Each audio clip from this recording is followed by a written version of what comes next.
Selamat datang channel Trading for Better Life. Hari ini IHSG masih lanjut turun 0,17% ke angka 6.768. Selain video ini kami juga mengupload satu video lagi pada jam 8 malam nanti akan menganalisa beberapa saham downtrend yang dalam beberapa hari terakhir ini mulai bergerak naik dan mencoba untuk reversal trend. Nah, di video ini saya coba menganalisa satu emiten yang mencoba untuk mengguide SWF Qatar untuk menjadi investornya. Semoga analisa diberikan ini bisa bermanfaat dan membantu teman-teman dalam mengambil keputusan. Untuk teman-teman yang belum subscribe channel ini, bisa tekan tombol subscribe agar tidak ketinggalan informasi dan analisa saham terbaru yang akan di-upload setiap harinya. Saham pertama yang saya analisa adalah saham Adro. Adro bisa kita lihat hari ini turun 1% lebih ke harga 3.920. Jadi secara tren saat ini Adro trennya masih bergerak sideways dan terlihat masih kesulitan untuk naik di atas resisten 4.000. Dan minggu ini juga memang belum sempat menyentuh harga 4.000. Sedangkan untuk supportnya bisa kita lihat saat ini tepat di garis EMA 50 di harga 3.800. Jadi Adro walaupun hari ini bergerak turun, secara tren masih layak untuk di hold karena masih bergerak uptrend untuk tren jangka menengah. Karena masih berada di atas garis EMA 50 dan 150. Dan untuk garis MACD terlihat saat ini juga masih bergerak naik. Dan hari ini kalau pemberitaan bahwa Boy Thohir jajaki peluang SWF Qatar untuk masuk ke Adro atau Adaro. Jadi Adro menjajaki kemungkinan untuk menggait SWF Qatar menjadi investornya. Dan Adro kedepannya tengah bergerak menuju industri yang lebih hijau. Jadi saat ini Adro telah masuk bisnis aluminium smelter, green power plant, hydro power plant, hingga solar power plant. Dan dari data broker summary bisa kita lihat penurunan 1% lebih ini masih ada distribusi asing juga terlihat dalam beberapa minggu ini masih terus keluar dari saham Adro. Jadi dari data yang kita dapat, apabila saat ini teman-teman baru mau entry memberi saham Adro menurut saya masih sangat layak untuk dipantau. Karena secara tren masih oke, dan saat ini apabila mau entry bisa tunggu di sekitar support di EMA 50. Jadi sebaiknya tunggu Adro terkena koreksi dulu mengetes garis EMA 50. Apabila masih bisa bertahan, bisa coba entry di sekitar support ini dengan target take profit jangka pendek di sekitar harga 4.000 apabila memang masih gagal break dari resisten ini, atau hold saja selama garis EMA 50 tidak terlewati. Selama masih kuat di garis EMA 50, secara tren Adro masih ada potensi untuk sideways cenderung uptrend. Sekarang kita coba lihat anak usahanya ADMR yang hari ini kembali turun 3% lebih ke harga 1.645. Bisa kita lihat saat ini ADMR kembali turun menuju zona supportnya di 1.600 sampai 1.650. Dan secara tren memang ADMR masih sideways, tapi untuk tren jangka menengah trennya sudah mulai melemah karena saat ini sudah berada di bawah garis EMA 50 150. Untuk garis EMA 50 bisa kita lihat di harga 1.740. Garis EMA 150 saat ini di sekitar harga 1.755. Dan bisa kita lihat penurunan 3% lebih ini malah terlihat ada akumulasi.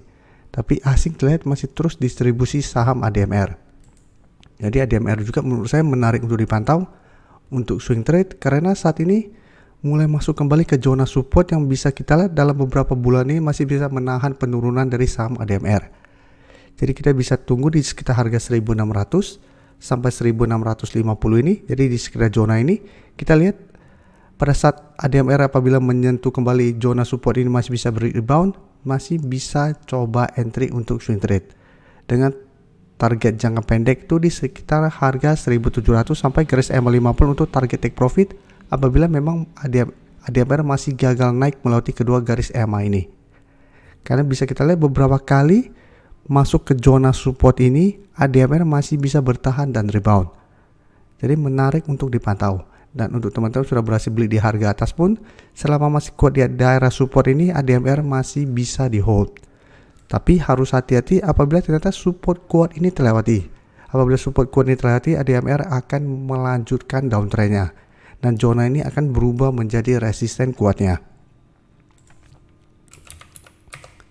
Selanjutnya saya akan coba analisa saham INKP yang hari ini turun di bawah support EMA 50. Jadi hari ini INKP turun 2% lebih ke harga 9.300. Jadi saat ini sudah harus hati-hati karena secara trend INKP sudah mulai melemah. Jadi saat ini INKP sudah tidak bergerak trend. Dan untuk garis EMA 150 bisa kita lihat saat ini di sekitar harga 8.950. Jadi untuk tren jangka menengah sebenarnya INKP masih oke, karena masih berada di atas garis EMA 150, tapi secara tren INKP sudah mulai melemah. Dan garis MACD pun bisa kita lihat saat ini terus bergerak turun. Untuk INKP bisa kita lihat penurunan 2% lebih ini masih ada distribusi, tapi asing jika kita lihat masih terus akumulasi saham INKP. Jadi dari data yang kita dapat, saya lihat INKP masih ada potensi untuk turun menuju harga 9.100 sampai 9.200. Dan saat ini apabila teman-teman mau entry, menurut saya juga INKP masih menarik untuk dipantau. Apabila bisa dapat di sekitar garis EMA 150 di harga 8.925 sampai 9.100, itu akan lebih baik. Jadi paling bagus harganya menurut saya di garis EMA 150 sampai harga 1000. Apabila bisa dapat di harga itu, pada saat INKP berhasil bertahan di garis EMA 150. Jadi selama masih kuat di garis EMA 150, minimal INKP trennya masih akan sideways dan ada potensi kembali naik mengetes garis EMA 50. Tapi ingat, saat ini garis EMA 50 sudah berubah menjadi resisten. Selama masih gagal break garis EMA 50 ini, INKP trennya masih akan sideways. Jadi belum bergerak uptrend kembali selama garis EMA 50 tidak terlewati. Berikutnya saya akan update pergerakan dari saham MAPI yang bisa kita lihat hari ini masih lanjut naik 7% lebih ke harga 1435. Jadi sebelumnya pada saat MAPI turun mengetes garis EMA 50, saya ada analisa saham MAPI dan saya menarik untuk dipantau karena bisa kita lihat secara history setiap kali MAPI mengetes garis EMA 50, MAPI selalu kuat bertahan di garis support ini dan masih bisa rebound kembali. Sehingga secara tren jangka menengah MAPI trennya masih bergerak sangat uptrend. Dan dari data broker summary bisa kita lihat kenaikan 7% lebih hari ini masih ada akumulasi dan asing juga 2 hari terakhir kembali masuk melakukan akumulasi. Tapi akumulasi 2 hari terakhir tidak terlalu besar jika kita bandingkan dengan distribusi yang telah dilakukan 1-2 minggu terakhir ini. Jadi dari data yang kita dapat, saya lihat MAPI masih ada potensi untuk naik menuju target terdekat di 1450 sampai 1500. Tapi saat ini saya sudah tidak menyarankan untuk entry di sekitar target harga ini. Karena saat ini memang sudah waktunya take profit apabila memang MAPI ternyata masih gagal naik melewati harga 1500. Karena selama masih gagal break harga 1500, MAPI akan mulai bergerak sideways. Tapi untuk teman-teman belum take profit masih bisa di hold selama garis EMA 50 tidak terlewati. Terima kasih telah menonton video ini. Like dan share video ini bila bermanfaat bagi teman-teman. Dan support channel ini dengan cara tekan tombol subscribe agar channel ini bisa makin berkembang dan bisa membantu lebih banyak orang lagi. Terima kasih.